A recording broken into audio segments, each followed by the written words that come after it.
Good evening, everyone, and thank you for joining us. We will begin shortly.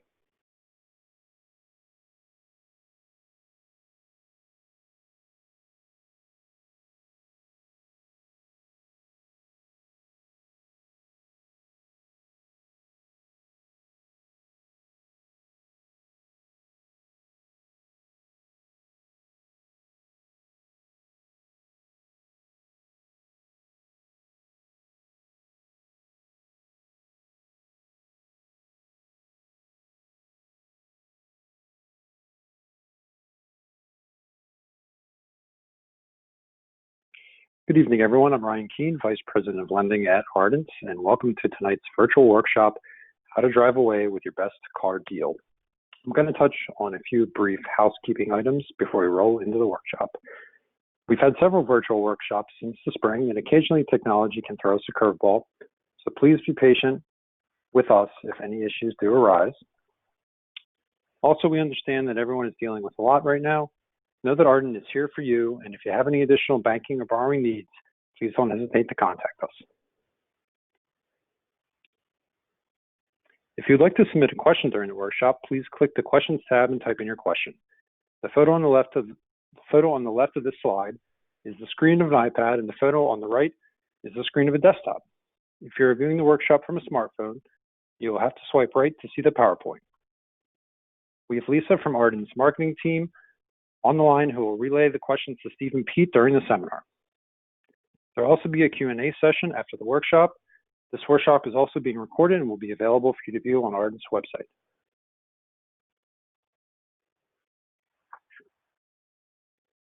Steve Roberts is a Bucks County native who has spent more than 15 years as a car salesman and sales manager at one of the largest dealerships in the country. From Matchbox Cars as a small boy to SCCA Autocross Racing, Steve has always had a love for cars and helping people. Therefore, it's no surprise that Steve is the car guy that he is today. The second member of our auto buying team is Pete Kurlick. Pete grew up attending car shows and hanging out in mechanic shops, watching muscle cars being built. As time went on, he found himself working as a service specialist to pay his way through college. His passion and involvement in the car industry continued as he eventually worked his way up to sales manager at one of the largest dealerships in Philadelphia.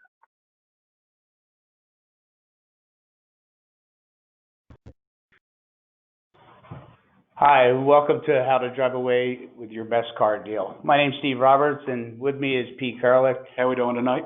And we're here to help you get the best car deal possible. Okay, some of the things we're going to be touching on is going to be COVID-19 and how it's affected the auto industry, researching car options, negotiating the do's and don'ts of car buying, getting the most for your trade, and receiving top dollar when you sell your car privately. And we'd like to take a moment now to go through and look at the poll of questions that we've put up in front of you. How comfortable do you feel purchasing a vehicle? If everybody would please respond to that.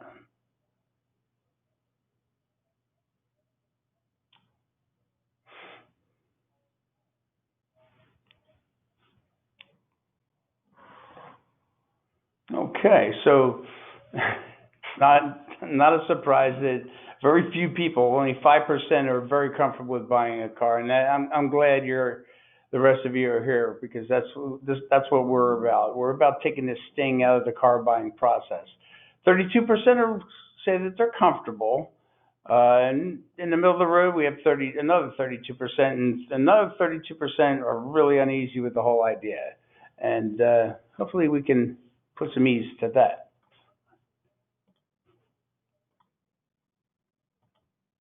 Okay, next question is, when are you looking to purchase a vehicle? Give you a moment to answer that.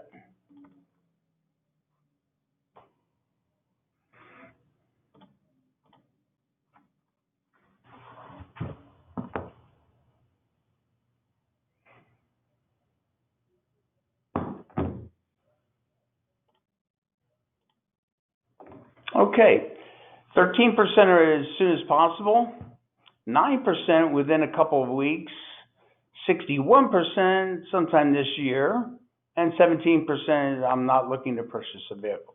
Okay, so a large majority of you are in a really good position where we're not going to be under pressure to do anything tomorrow. It's always nice to be able to have time to do the proper research and shopping to get that best car deal. Let's look at the next question. What type of vehicle are you looking to purchase? New, used, or possibly a lease?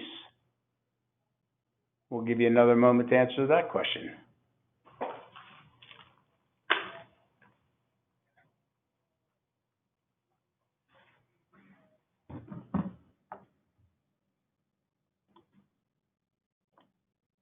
Okay, 68% are looking to purchase new. Wow. Yeah, that's higher than I thought it would be, Pete. Usually, yeah. Used, we have 24%, and 8% are looking to lease. Okay. The leasing number is not a surprise, but the new car is 68% is a little bit higher than I thought it would be. Kind of makes sense with what we're going to be discussing momentarily, though, too. And the circumstances. With the market as it is, yes. And we will elaborate on that as we go through. Okay.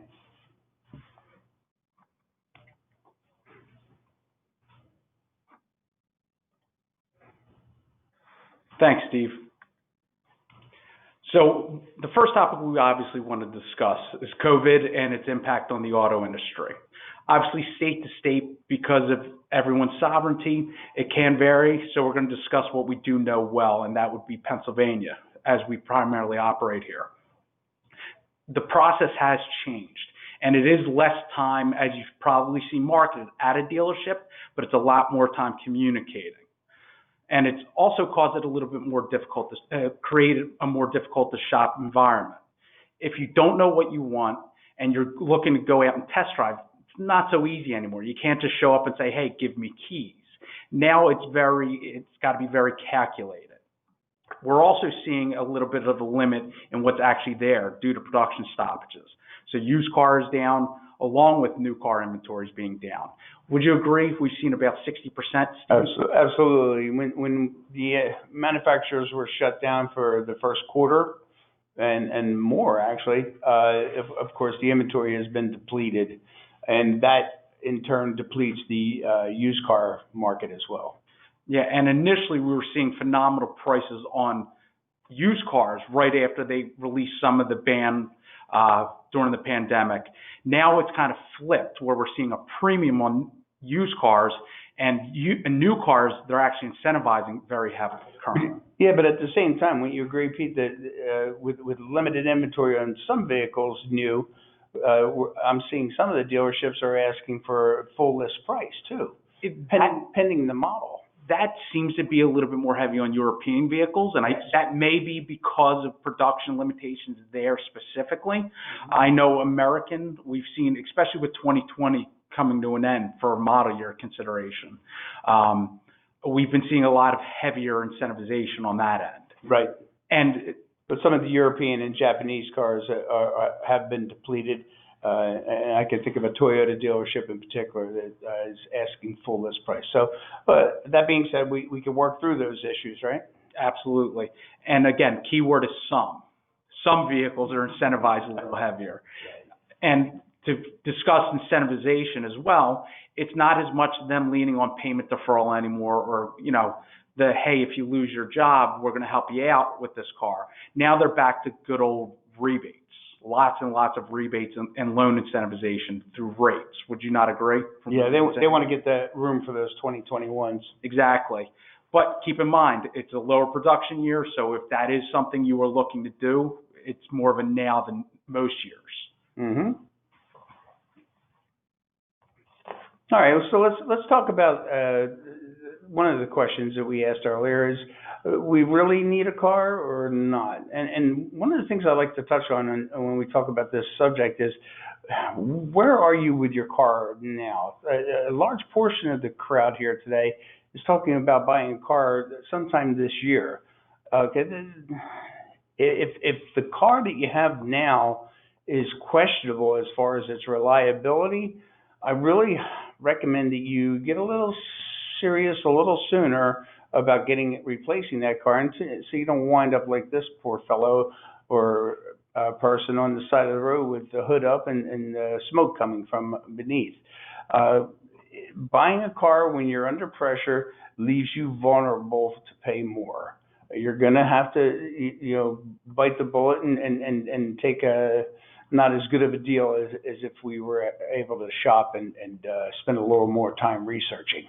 Okay, so hopefully we can get you on the road with a good deal without the hurry up. Okay. But on the same hand, Steve, don't ever say that to a car salesman. Oh no, we don't share that with the dealership. If you walk into the dealership with or without a good car in the parking lot, it's the gem of all gems and the best car you've ever had. And it doesn't smoke or do anything. I swear. Exactly. So brand new tires all the way around. Yeah, of course, freshly detailed, of course, too. People trading a vehicle are the best car salesmen on the planet and should be. Absolutely. So now we determined it is time to buy a car. So we need to research. And we know this can very easily overwhelm the majority of consumers. The first thing we need to do is start picking out specific cars we're interested in. And that's going to start with differentiating your needs from desires. And be honest with yourself. Is it a need? Or do you want a sunroof? Do you want leather seats? Do you want cooled seats? The nice $2,000 paint option? And being flexible to a lot of these details can open up options and give you a lot more flexibility in how much money you can save. Right. When you agree, though, while we don't want to have people go into financial detriment with a car payment and wind up on a short leash financially, we really should try to strive for the car that is going to be happy, entertaining them as well as providing transportation for them years down the line. Agreed. To spend all this money on a car that when you walk out of the house and look at it and go, is not a good investment in my eyes either. At the same time, like to Pete's point, we have to take a look at all the facets of what's going to come into play. Fuel economy and some of the others that you're going to touch on here. Go ahead. Well, again, that's where it becomes a need, though, back to your point. We're not telling anyone to walk out the front door and want to light their car on fire, but we definitely want to not expect a $100,000 vehicle for $400 a month payment. Right. So, and that's kind of the point here. So speaking of budget, there's many other things that go into budget besides a car payment. Fuel economy is a big one. So we do advise our members, take a look at the auxiliary costs. Fueleconomy.gov is by far the best miles per gallon metric out there. Would you agree? Absolutely. And that would be more for the person that puts a lot more miles on than the local person. Or if you're transitioning from a Prius to a 2500 Silverado. True. A big pickup truck. Yep. Good point. So another thing we always tell people to look at as far as auxiliary costs is insurance costs. And you don't want to just strictly call your current agent. We advise our members, hey, please talk to a broker. Talk to a broker, have multiple quotes from multiple insurance companies. And me and Steve have actually run into this personally, where we'll get quotes from the same agent and have dramatically different outcomes on a comparable vehicle. Yep. So again, age demographic can change over time since your last car purchase and the type of vehicle, and that can all affect where you live, et cetera, and they will all rate differently. So we're past those initial stages. The other big consideration here is the trade value. KBB, NADA, great starting points. Which one do you prefer? NADA, by far. And the reason being is Kelley Blue Book is more used by the consumer than it is the financial institution or the car dealership that you're inevitably going to have to speak to. So that is really the insider track to how they're gauging the price points in most cases. And there are, of course, exceptions. So one of the things that I remember being in a dealership, and you will too, Pete, is people that have done this research, and we see them come up to the door of the showroom, and they come through the door and they have a manila folder. And the next thing you watch in the showroom is salesmen scattering like, you know, like flies. Nobody wants to deal with you. When you gather this information, do not broadcast it coming through the door. Keep it in your purse. Keep it in your pocket. Keep it in your, you know, inside your jacket pocket. Don't broadcast it until we need that information at negotiations time. So what about those that owe more or might still have a balance on their trade? What do we do there? It depends on, and there's a lot of variables to that question, obviously. But as long as it's not a dramatic number, obviously it can be taken into account and put towards the next loan if need be. Right. Or usually the most fiscally responsible thing to do is obviously when feasible, put money towards the deal as well. Yeah, I always hate the idea of paying interest on interest. I agree. And to roll that negative equity from the first loan into the next loan really is compounding a problem that you may not ever climb out from under until you're in a financial position to do so. So, yeah, to Pete's point, if you can put cash down to cover the negative equity from the original trade-in car to keep that new payment down and not have to pay interest on interest is a wiser way to go. And one more point before we move on too is the NADA is not something that you folks are going to have access to. That's something that Pete and I can acquire for you if you show need. Okay, and we will gladly do that for you. And to finish up on trades, take advantage of WeBuyAnyCar.com and CarMax. May not necessarily be places I would do business with, right. But especially in current COVID scenarios, they've been really strong on their buyout numbers of deals, and we've seen a pretty significant increase in their numbers and have saved members a lot of money by going that route. The only negative part to that you have to factor in is the fact that when you trade in a car, you actually get a tax credit for the value of the trade-in. So if you trade in a car that is appraised at $10,000, the tax for $10,000 will not apply to the new deal. So you do lose that if you go to someone else. Pardon me? Locally, state by state. Yeah, Pennsylvania only, folks. Well, it applies in other states, but yeah, not universally. we're gonna talk strictly Pennsylvania. Yeah, and finally, on your own vehicle and vehicles you're looking at, it's always important to look at the Carfax. There may be things on there that you may not even be aware of. And when we start discussing used vehicles you may or may not be looking at, don't forget to look for state-to-state title movement, inconsistent service records, salvage title, frame damage, major accidents, and it will be self-explanatory. If it's major, most times it'll say multiple cars, vehicle towed, and not just accident vehicle drivable. Would you agree on that? Sure. Yep. Also look for flood and fire, airbag deployment, and mileage discrepancy. Structural damage. And structural damage. Right. Okay, so let's start talking about getting the best loan rate. We'd like to be able to help you with that part of it by coming to ardentcu.org. Simply submit a loan application under the auto loans, and we'll have you pre-approved so that we can really talk about what your buying power is. What buying power is to me is what you're able to afford compared to what you've been approved for, and coming to terms with it that way, so that you're actually out there shopping within a budget that is realistic, both on the approval side and your personal financing. One of the greatest tools that we have is the simplest one maybe, but one of my favorites is on ardentcu.org. We have a resources bar on the top bar where it says resources. You can click on that drop down to calculator and then go to car loan calculator to figure out exactly where you would be if you put $5,000 down or $500 down or whatever the scenarios you want to play around with at home. And this way, you've kind of got a feel for what you can do with that same buying power with tweaking the numbers left, tweaking them right. You know, if I get a $16,000 car instead of a $20,000 car, what's that going to do to my payment? And I always recommend that you take that when you come to the number that's most comfortable, add 1,000 or subtract 1,000 and see what that does to the payment. And that's what your per $1,000 payment would be. So it might be $16, it might be $18, but depending on what your interest rate would be. Okay, so make sure you take advantage of that loan calculator. Acer dealership interactions.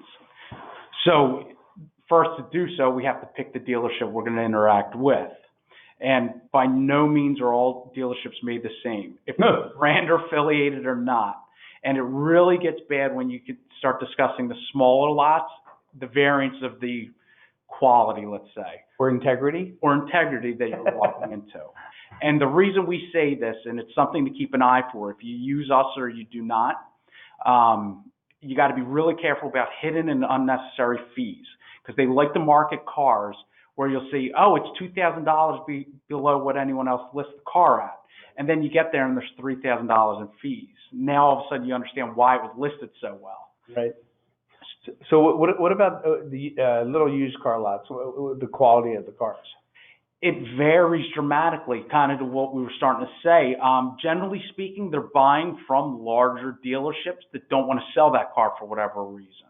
So you agree that it's probably something that either would cost too much for the dealership to make the car right, or it's just not a marketable car From the large dealers. Yeah. And so my concern is that if the big dealership did not want that car, most likely you as our credit union members should not want that car either. There's something about the car, and the little used car lot isn't going to do the repair as the larger dealership would and put their name on it. They're going to take shortcuts, buy used parts, buy cheaper parts and so forth, and buyer beware. Not to say that you may not find a deal in those places, the probability gets a little bit lower. You almost have to be a mechanic and a body and fender guy to really determine that. To go through that and be comfortable. Do we have a question, Lisa? Yes, we do have two questions that came in. Our first question is, how do you know what dealership to pick? Do you want to start? Sure. First of all, we prefer going to the dealerships opposed to the used car lots. That we've already established when looking at a used car. On the new car side, there are certain dealerships that you could research and find out on Google. Dealerrater.com is a good spot to go in and see who has the best. What would be the best Chrysler dealership within your zip code. You can do Yelp and determine a little bit about them.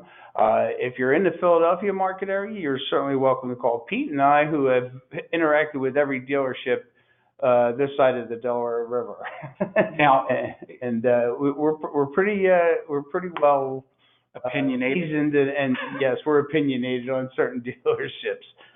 There are a few new dealerships that I will tell you to absolutely not go to, and there's some that are many that are just absolutely wonderful to work with.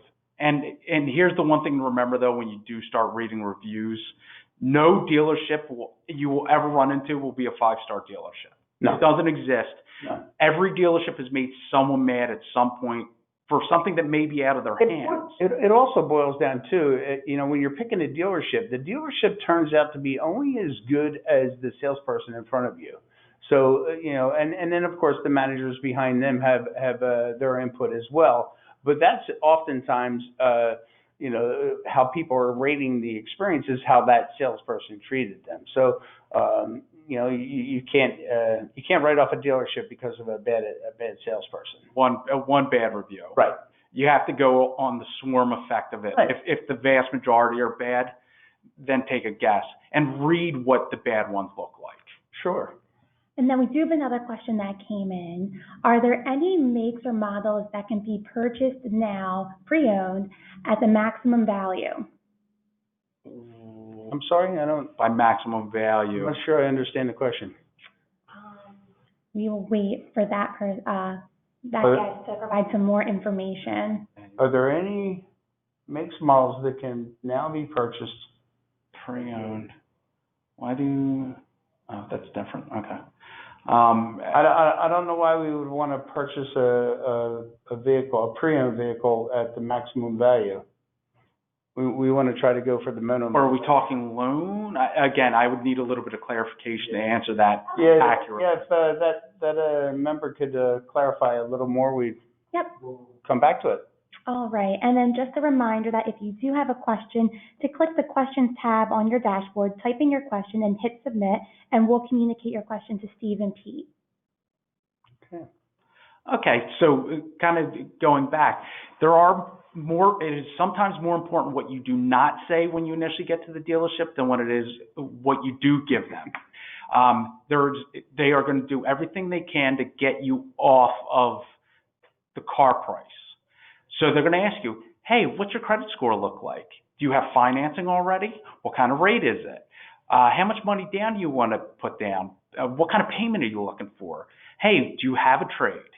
Oh, I got my favorite one. Who did you finance that car with? Yes, I use it all the time as a car salesman. Absolutely. By telling me which bank you finance with, I can almost tell you what your credit score is. Yeah, half the time. In many cases. Yeah, half the time. And again, the worst thing you will ever say, and I hate to reiterate, is I really need a car. My transmission blew up. It rolled over in a ditch. Desperation is not your friend. Yeah, negotiation and desperation do not mix well, ever. So now we've gotten past the initial. Can I touch on that one more step too? Please. As we come through the door of the dealership and they're asking, the salesman's going to try to connect with you quickly and try to bring information out. What kind of car are you trading in, and so forth and so on. And the answer for me is I am not trading in a car. Will you be paying cash or financing? I'm going to be paying cash, whether I am or not. It's not something I want to share with them at this point in time. If I tell them I have a trade, somebody's going to be going out to the parking lot to take a look at that car while we're out shopping for new cars, and they're going to look to see when the inspection is about to expire. They're going to go inside. They're going to try to see if you've cleaned out the car, if you've taken your umbrellas and so forth out of the car. They're also, if you give them the keys, they're going to take a look to see how much gas you have left in the tank. These are all things that you don't realize you're doing, and you're sending up a big red flag. So you have to be careful what not to say. And this will be relevant later, just since we're kind of there. I used to also make people watch me appraise their car, so they could devalue it. Sure. Yeah. You touch that little ding on the side. And go, ooh. Yeah. And you rub your hand across the curb rash on the wheels. Oh, that happened. Have that chunk of the tire come out. Hey, Lisa, do we have another question? These are all ways that we depreciate the value of your trade-in and justify paying you less. Yes, while we are on the topic of dealerships, our one question is why do dealerships keep you in the showroom for so long? It makes this guest so mad. Can I start that one? Yes, go ahead, Pete. The longer you're there, the less likely you are to argue, and the easier it is to gain profit back most times. They weaken you. Yes, they do. Yeah, you're hungry, you're tired. They've asked you 60 different times if you want the warranty and you want the gap insurance, and oh, you're getting the paint protection, right? Here, sign here. And you're less likely to say no the 52nd time they ask. And we have another one, Lisa? Yes, another dealership question. What are your thoughts on places like CarSense? You want to start? I like them. I like CarSense a lot. We've done a lot of business with CarSense. Auto lenders. And car lenders. Also, another used car dealership that we love. One thing about these used car lots, they are non-negotiable. So you need to understand that going in. Don't go in there thinking that they're listing the car for $22,000. You're going to get them down to $19,000. That's not going to happen. They're going to tell you to have a nice day. The nice part about it is you can go there and they're going to tell you to go ahead and drive all the cars you'd like. They'll keep throwing you keys, and they'll put the dealer tag on the back and let you drive as many as you would like by yourself and without any pressure. They do not have salespeople. They have order takers is what I like to call them. I'm sure they have a different name for them. But when you decide you want to buy one of their cars, they'll just process the paperwork for you, and off you go. but you're going to pay a little more for that car. Usually, and it's Most of the time. most of the time, yeah, about $1,500 on the average is what I see. Sometimes a little bit more, but I think that's a kind of a fair number to say. It's Pete's moaning over there. He doesn't agree with me. It depends on who you're comparing it to. If you're talking against a top number, yeah, you're right. It could be a $1,500. Right. But I've also seen good deals there. It depends, and you have to be diligent. The trick with a lot of those places is the quality of their used car product tends to be top notch. Yeah. Because it's the only thing that they have that accounts for their name recognition. Right. Is the quality of their used car. The one I wouldn't recommend is CarMax. I'm not a Locally. big fan. Locally. Yeah, locally they're not. The quality of the cars it's just not there. I've seen Sloppy body work. I've seen dirty cars, and it's just not a good experience. gummy bears still under the seat, so to speak. Exactly. But down south, on the other hand, with CarMax, especially in Florida for whatever reason, they seem to have a better quality control on their used car product. Why, I couldn't tell you. Okay. Any other?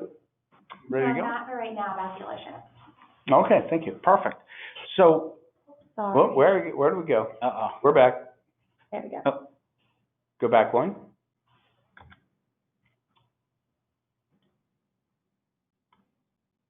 There you go. Perfect. So to finish up, we picked out the car, okay? Make sure the car is actually what you expected to see from your research initially, okay? Something maybe looking on paper and some writer who's on the other coast that said, this is the most comfortable car you'll ever drive. Make sure it's the most comfortable car you ever sat in and drove, okay? And this is where, especially on used cars, it can make or break a deal, and it's the demo drive. Would you not agree? Absolutely. On a new car, which is where most of our members are going to be looking, it's equally important to drive the car. Even two new cars side by side are going to feel slightly different to a trained eye, and I can't stress enough. With demo driving on a new car, when you say it's important to check the competition as well? Check the competition, and there's certain things I still like to look for on a new car. Putting the front windows down and getting that bass effect is my biggest pet peeve on the planet. We don't understand what you mean. The bass effect, that woo woo woo sound you get from the windows when you put them down, I won't buy a car that does it, period. You know what I mean? I don't think I've ever had a car that didn't do it, but that's why I buy two doors. So one of the other things that we always recommend is driving the car without the radio on. That's a huge. We're the car salesman talking. Yes, I would politely ask them to be quiet. Yeah, and the children if they're with you. That's all big. Use rough roads and make sure you also drive how you normally drive. If you're looking at a new car and it's very different from what you've had, driving it down where we come from around a closed track at 10 miles an hour is not going to give you the same effect as a highway driver. No, you have to get it. If you do more highway driving, get it out on a short highway, Ron. If you're around town, do that drive around town. Make sure the car does have those desired and needed features that you're unwilling to compromise on too. Make sure they work, especially if you're looking used. Make sure they work the way you're comfortable with. And especially electronic components, make sure it's intuitive. That every time you need to turn the GPS on, you're not fighting your touchscreen going, why can't I get to my house? That's never good. And one other thing, make sure the radio compensates for road noise to the extent you're comfortable with. Some radios are weaker than others, especially if you're not going with the premium one. Okay. And one thing I would say, if you are looking used or new, make sure you brake hard once to make sure it's going to handle well in emergency circumstances, and also cycle through the transmission. Even new cars, in our experience, could have questionable transmissions. Make sure it shifts and feels right. Go through reverse, neutral, drive, while in a parking lot, of course, and make sure it feels proper. And do the same thing with four-wheel drive if it's there and engageable in the same manner. Absolutely. The one thing I always recommend too is while you're on a straightaway and it's a safe moment to do it is gently let go of the wheel and make sure that the car is not going to pull to one side. That on a pre-owned car that could indicate a lot of steering and linkage issues and maybe even bad tires and bent rims. There's numerous things that could be tied to that. So you want the car to run true and straight. and brake straight as well, to Pete's point. The other thing too is feeling for any kind of vibration or shimmy in the steering wheel while you're going down the roadway. So make sure you take notice of that as well. Do we have another question, Lisa? No, we can move Oh, on. very good. So the final thing we do, we drove the car. You want to look it over. And when we say look it over, it is not literally just eyes. Your hands are the most important thing sometimes when you're inspecting a car after you drove it. And the first thing you want to do is step back. What would you say, about 10 feet, Steve? Is that a fair To look distance? inside? To look at the vehicle. Yeah. And you don't just strictly look dead on to the car. You want to vary your angle and take a good look at it from every side of the car.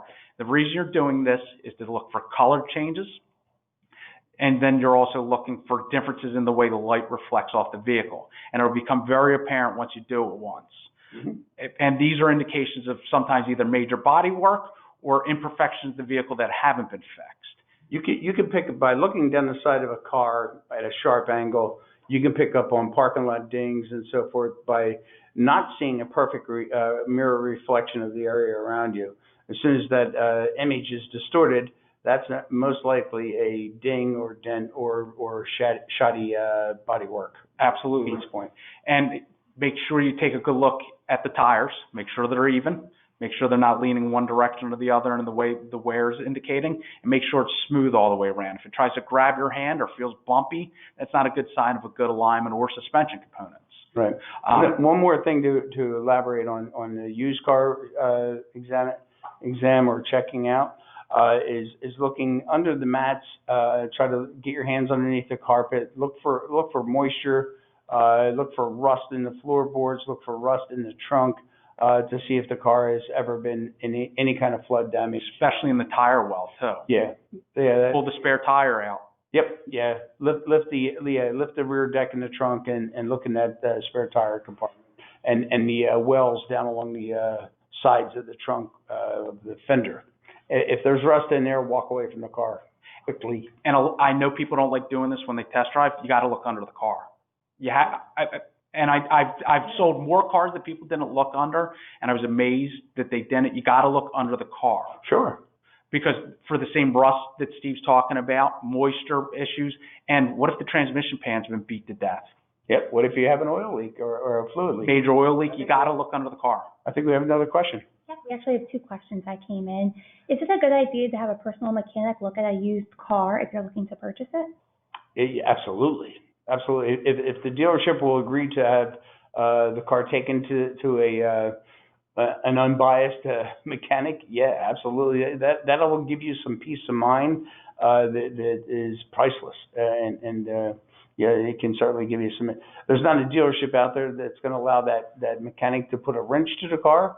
Most of them, we always let them put the car up on a lift, let them drive the car around, and that kind of thing. But yeah, it gives a little more insight as to whether or not it's truly a good car to move forward with. I use my personal mechanic sometimes, and I'm pretty confident in what I'm looking at. He also has tools that I don't have access to because I don't do it professionally anymore. So why would I not let someone that knows cars better than anybody use the tools he has in front of him? And they can plug into diagnostics to find out if there's any codes in there for other issues.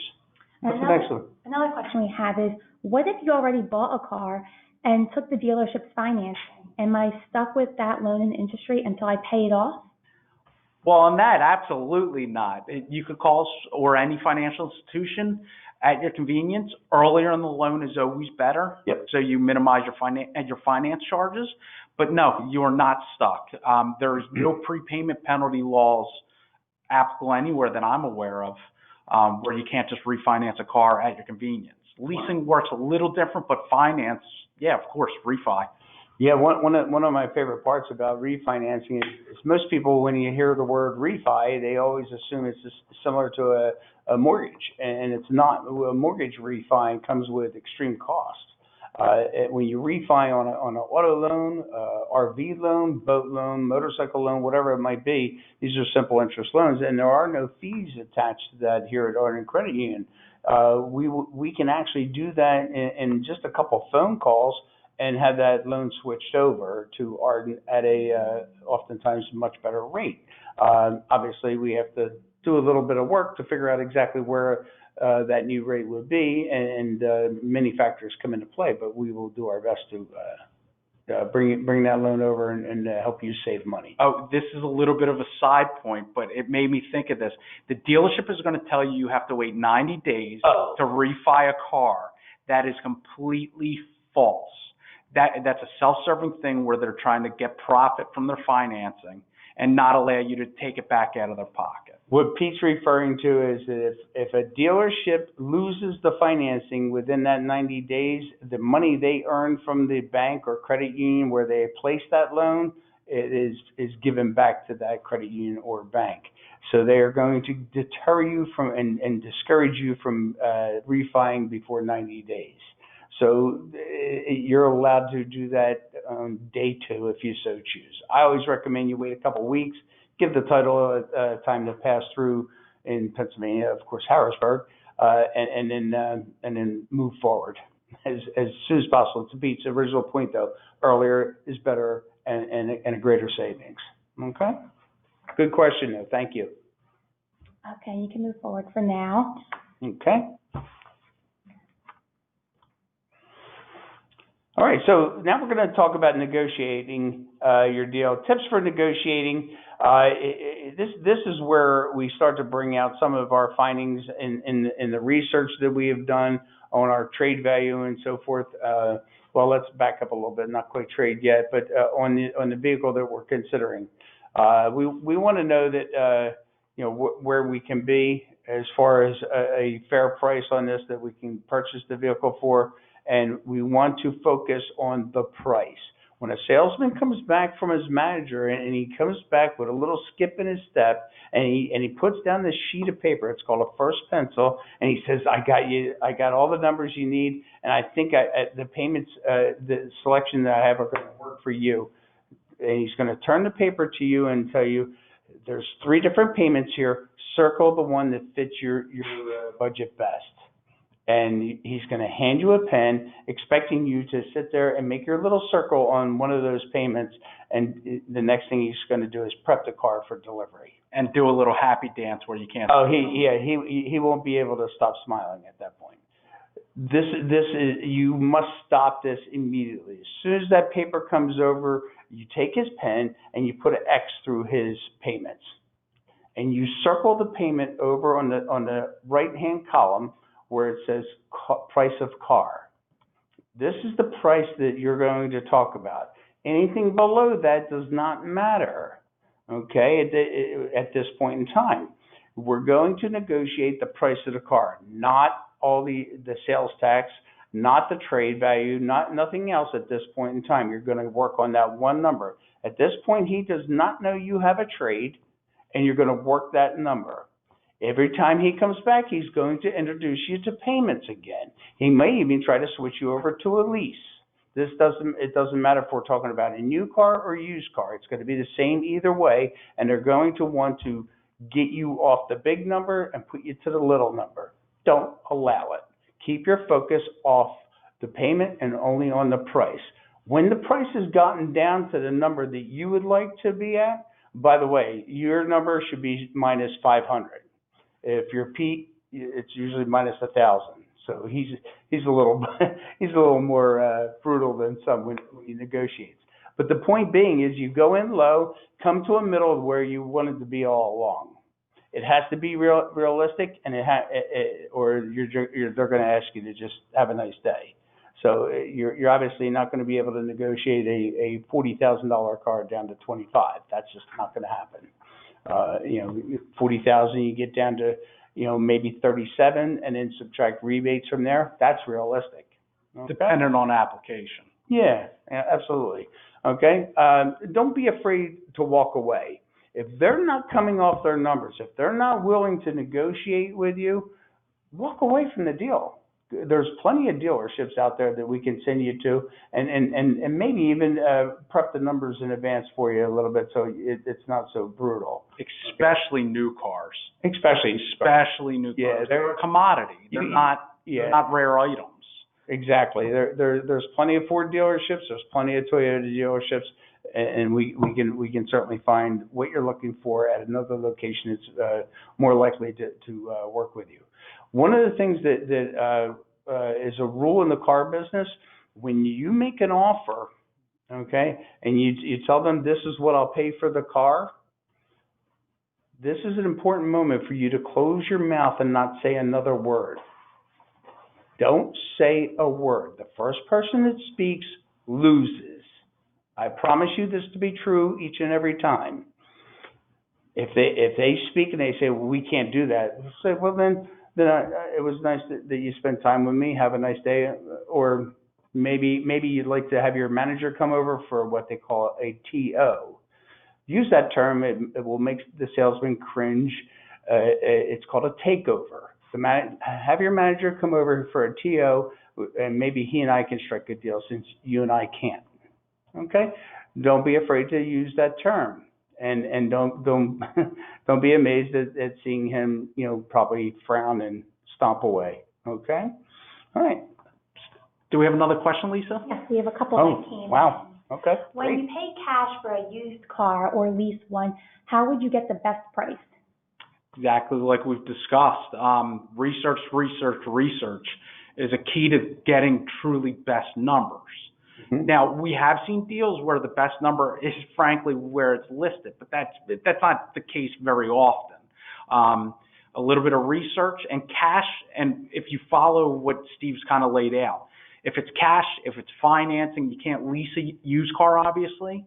In most cases, there's a handful. I'm very wary of it. It's very few and far between. But if you use the process we've been discussing, that's a very surefire way to get to probably the best price you're going to find. Right. When you're walking in and planning to lease, which is a good option for certain people that have regimented driving habits, you want to know that you're getting the car at a particular price. Before you talk about leasing, talk about that price first, okay? And then that'll be a direct reflection in the payment going from there. After we've negotiated that initial price of the car, the next thing we're going to say is, hey, by the way, I think I want to trade in my car. Okay, and what you've done here now by doing this after you've negotiated that, we've taken all the profit from the cost of the vehicle, the new vehicle. Now they have to show us real numbers for our trade. Sometimes what will happen if you come in there and you say, oh, my car's worth $15,000 all day long. I want at least that for it. Well, they'll show you $15,000, but the car's only worth $13,000, and they took $2,000 of profit, applying it to the trade value, giving you the illusion that you've gotten the deal that you want. Well, we want to find out what the actual cash value, and the acronym for that is ACV. Actual cash value is for your trade-in, and now we're going to negotiate that. Here, the roles reverse, and like we mentioned before, you become the best salesman in the world. And you're going to tell them how wonderful this car has been, how you've put all this money into it, and it's never let you down. And other dealerships have offered you X number of dollars for it. So hold your ground. Tell them what they're going to give you an insulting number. Cross it off. Write your number on it and say, give that to your sales manager. This is the number I will accept for my car. And if you actually went to CarMax, as we discussed earlier, you may actually have a check in your back pocket, more or less. Right, yeah, or a promise for a check, right? So you would know exactly where that number should be, and you could show them, what they've offered. Okay. Do you have another question? Yes. A couple people are asking, is it better to buy or lease a car? It depends. It depends on the individual. When I was a sales manager, I leased because I lived 4 miles from the dealership each way. Yep. I barely drove. And the cost made sense. Well, we also worked 70 hours a week, so you didn't. So I didn't get to use my car anyway, so it didn't matter. Now that I work in Center City, I live in Bucks County. Without being too specific, it's an amply further drive, significantly. 25 miles each way, sure. It's 25, 26 miles away. Leasing doesn't make any sense anymore. Not to mention, and no offense to anyone, but the roads are a little rougher here. Sure. So when I blow out a ball joint, or I dent my car, You bend the rim. or somebody walking by, slides a key down the car, I don't want to have to pay for that. So no longer is leasing viable for me. Again, 3 years ago, yes, I leased 4 cars in a row. But when you say if you're somebody who has been working at the same job for 15 years and pretty secure and regimented in your ways, you drive 12,000 miles a year. Sometimes that lower lease payment is truly the way to go. And I did it for a decade, and I agree. Yeah, and so there are often savings in leasing. You have to compare it to financing at each time, because leasing has a tendency to come in waves, and the manufacturers will bring on leasing at times with real robust plans, and then all of a sudden the market changes and so forth, and they'll back off, and all of a sudden the savings isn't there any longer. One of the things I highly recommend when you lease is do not put cash down. And the reason we don't put money down on the lease is because if, God forbid, something should happen after you've taken possession of that car and it becomes a total loss, either maybe stolen or a terrible accident, your insurance company is only going to pay for the remaining lease payments. They're not going to reimburse you for your cash down. That money is gone and cannot be recovered. To Steve's point, I had a client, a very good client of mine, within a week have a vehicle totaled after he put ample amounts of money down, let's say a lot of money down, and couldn't get another car because he put himself in a position where he couldn't make the payment make sense. Right. After he put all that money down on a car he no longer has, and it's bad. Okay. So speaking of a lease, when would be a good time of year to buy a car off of lease? Buy a car off of lease? There is no good or bad time. Leases, and it's somewhat intentional, leases are naturally cycling in and out of the market all the time. Will you see a little bit stronger of a program usually about this time of the year? Yes. But I can tell you, handling inventory, as did Steve, we always had lease cars in inventory on our used car lot. Sure. Always. They're usually some of the best used cars to have on the lot. Yeah. But yeah, market value, when you're coming out of a lease, you really need to contact us, especially Pete, to do the research on that car and find out what the buyout is. Very good. So, getting the most for your trade. As we've kind of preached here, research is going to go a long way. Yep. Okay? And if you have that research in pocket, including the CarMax appraisal, it makes sense at this point, as Steve discussed, going through the negotiation process, they're going to have to look at your car at some point. Don't let them scare you to death because they see a scratch on a bumper. Right. Or they go, oh, where are your tires at? When's the last time you had it inspected? Your transmission's slipping. Yeah. Has it always made that smell? Has it always made that noise? Is that normal? Don't let them scare you. Stand your ground, know what you're talking about, and be confident in it. More so, and they are naturally going to ask you this before they give you a number. Hey, Steve, what do you want for that car again? You start a little bit high. I'm not saying double the value of what you think your car is worth. Or don't answer them. Or don't answer them. Let me know what you think it's worth. I'd rather not say. Let me tell me what you have. Dependent on tactic, and me personally, I was, as Steve has kind of come to, I would hand the question for a little bit until I thought you were going to walk away, try to get a number out of you. If you go too ridiculous, depending on your circumstance, if you go too ridiculously high in the number, they may not even try anymore and say, get out. I've seen it happen. So I'd say 20%, 20% increase on the numbers probably. Sure. Yeah. Much more than that, I don't think you're going to get an answer. Depends on how many people are in the showroom too, how many other customers. Yeah. But if you tell me I want $20,000 for that $10,000 car, I may go, I'm sorry, I don't think I want your trade. I don't think we're going to make this work. Yeah. Okay. So, and if you really don't like that idea, we can always sell it privately as well, which has its own trials and tribulations. Have we seen an uptick in that now? I directly haven't. I've been using CarMax a lot for our members. Okay. Because again, because there's not vehicles really coming in, because there's not new ones being made, Right. they have to pay more, and there's a premium on used cars right now. So I've been, So one place that we are seeing that being an uptick is a lot of people now that with COVID-19 going on, they have 3 cars in their driveway, and this is myself even. I just sold one of my cars last week because I don't need all those cars out in front of my house. as you know, I'm discussing doing the same thing. Why, I've got 3 drivers and 5 cars. That doesn't make sense. I have a car addiction, but that's another story. But it stopped making mathematical sense for me to continue making the insurance payments and the car payment. So I said goodbye to that car and sold it privately. But Yeah. give us the best points on selling cars. So obviously, you want your title in hand before you start trying to sell the car. So you're going to have to talk to your financial institution and start looking at paying off your open loan and confirm the final cost. The next big thing would be determine what you want to sell it for. Now, keep in mind, when you start looking around the market and seeing retail numbers, you're not necessarily going to get retail value for your car because there is a confidence that comes with buying from a dealership, even if me and Steve don't like them all. Plus the fact that it's gone through the shop and been re-inspected too. Yes, absolutely. There are some quality points and quality of life with buying from a retailer compared to privately, though cost can offset that if you price point it well.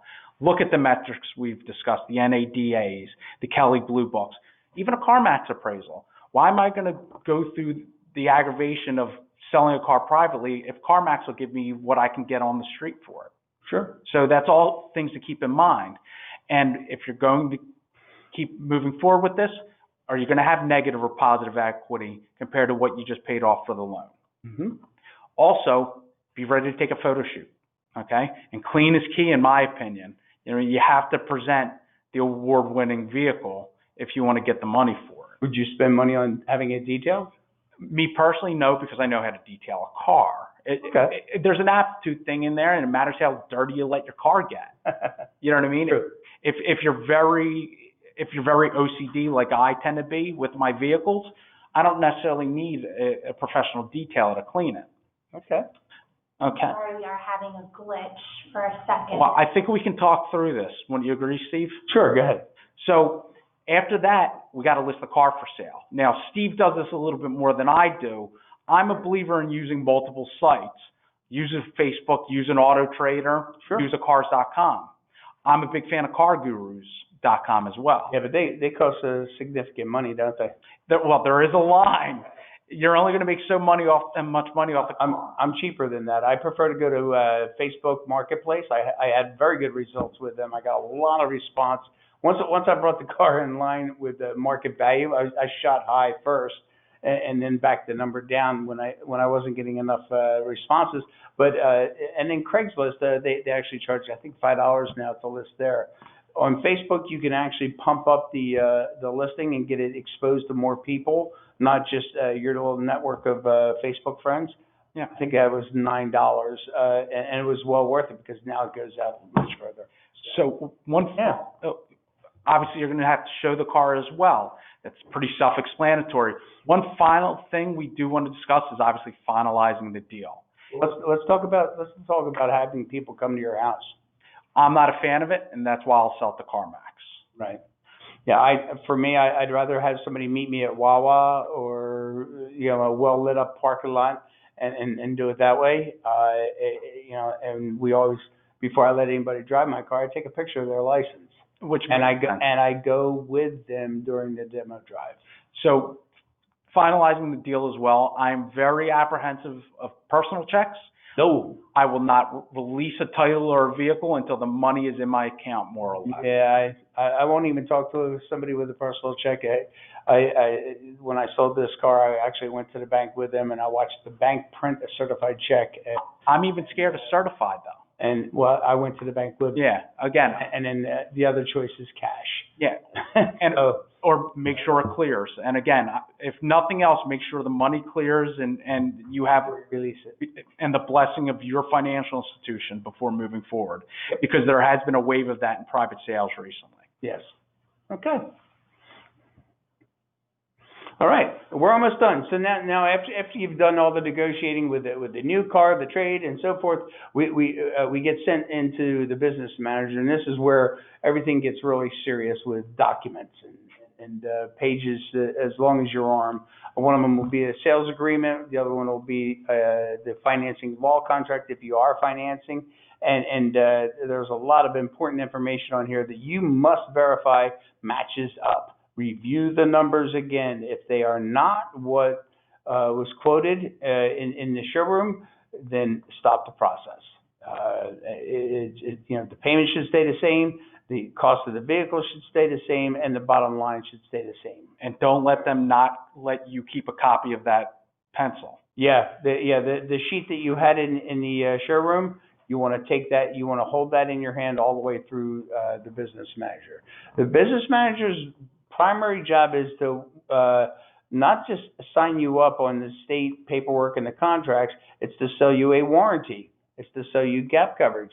It's to sell you tire and wheel, fabric protection, paint protection, the list is endless. Most of it is garbage. Okay, warranties are personal. They can be very good. They can be a total waste of money. If you use it, it's great. It's just like your auto insurance, your health insurance, and everything else. Nobody likes paying the premium, but it sure is nice when it's there if you need it. Hopefully, you never need it. Gap coverage, if you're financing more than 80% of the value of the vehicle, I highly recommend it. Gap coverage will help you if you should have a total loss. We can explain that on another time when we have a little bit more time left. And then once you've decided you do want to buy a warranty from this dealership, it's negotiable. The dealership or the business manager is going to come out with a very strong number, sometimes $3,000, $3,500 for most cars, and that the cost on that is probably half, if not less, and sometimes less. Find out what that warranty is. Is it powertrain? Is it a full wraparound warranty, full coverage? Just what are you paying for, and for how long is it good for? And you could also shop warranties if need be. Absolutely. Yeah, there's other warranty companies out there, and of course, Arden has a warranty company that we use, and it's extremely economical. You can certainly take a look at that as well. Simple phone call, and you can get a quote from their representatives. Okay. Lisa, do we have another question? We don't have a question, but we are a little bit over time, so I do want to put up your contact information in case anybody does have to log out. Here's their contact information, but if you would like to explain your auto buying concierge slide, and then we can jump into our Q&A. Okay, so the concierge service at Arden Credit Union is unique. We know of one other credit union in the country, it's in California, that's doing what Pete and I are doing here at Arden Credit Union, and that's called the Automotive Concierge Service. This free service, keyword free, which everybody likes to hear, is where we help you to find cars, negotiate pricing, and so forth. And it's for that percentage of people in the beginning that are a little still uncomfortable even after hearing what we've shared, and you just feel it's more than what you can take on. Pete and I are here to help you with that and help you through the process. The concierge service is adapted for each individual we talk to. We're here to help you as much or as little as you need or would like. If you wanted just a couple questions answered, wonderful. If you want us to, be there with you from the start to the finish, wonderful. We're here for you to help you. We get phone calls from people standing in showrooms. That's what we want. If you call me after the car is in your driveway, I can't help you. Too late. It's a little too little. It's a little too late. But I want to be able to help you when it matters most. And that's what Pete and I are here to do for you, is back you up and answer questions. There's going to be phone calls that we're going to tell our members, get out of that showroom as fast as you can. They're trying to rob you. I did it 2 weeks ago. Yes. And then there's other times we're going to tell you that's perfectly normal. It's a state fee or it's a this fee, and that's a legitimate issue.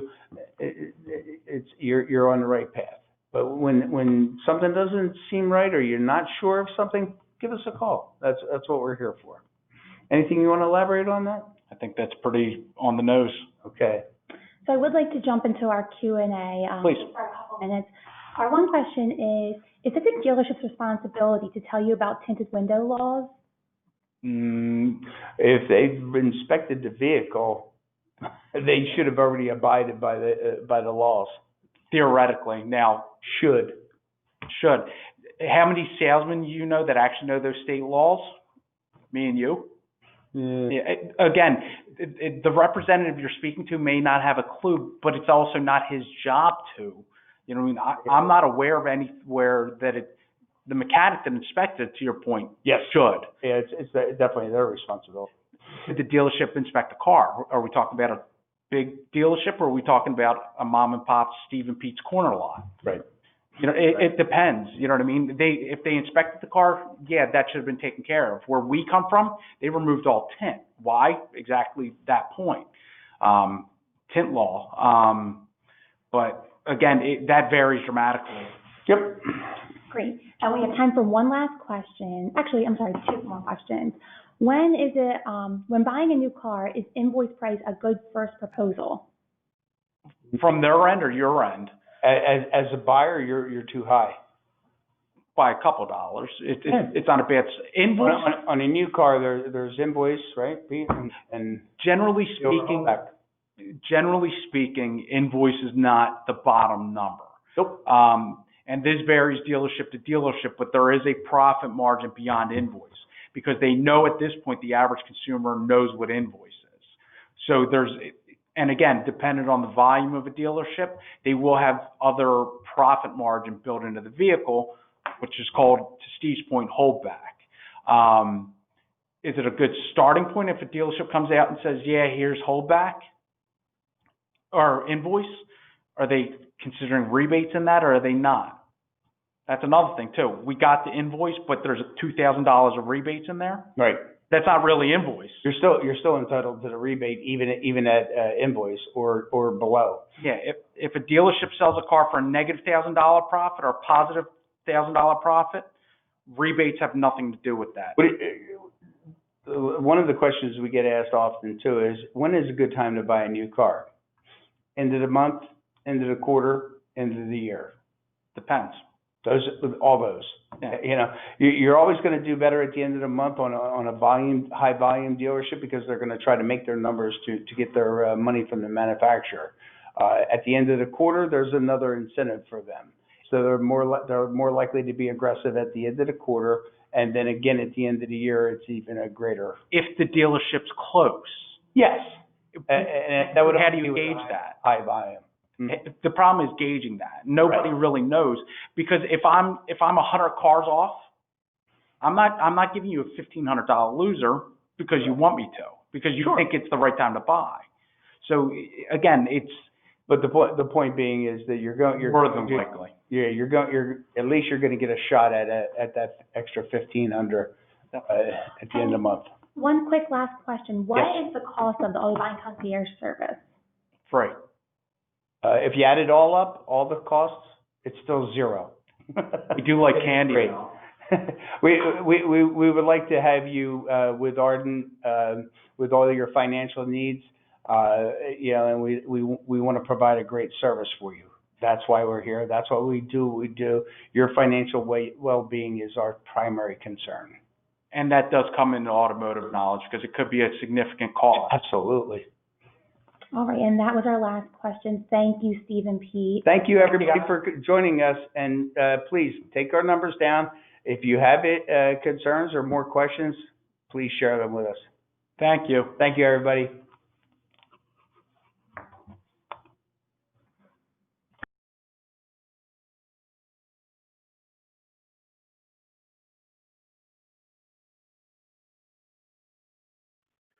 Okay, thanks again to Pete and Steve for a really informative workshop. We did touch on refinancing a little bit earlier in the workshop, so I did want to mention to everyone that's still on the line that Ardent is introducing a 1% cash back special tomorrow for the month of October. So if you refinance your car loan that you have with another lender, bring it over to Ardent. We will pay you 1% of that loan balance that will deposit right in your account here at Ardent just for moving a loan over here. So take a look at ardentcu.org starting tomorrow for more details on that special. Again, I'd like to thank everyone for joining us this evening. There will be a short survey sent out via email, and we would love to hear your feedback to help us improve for future workshops.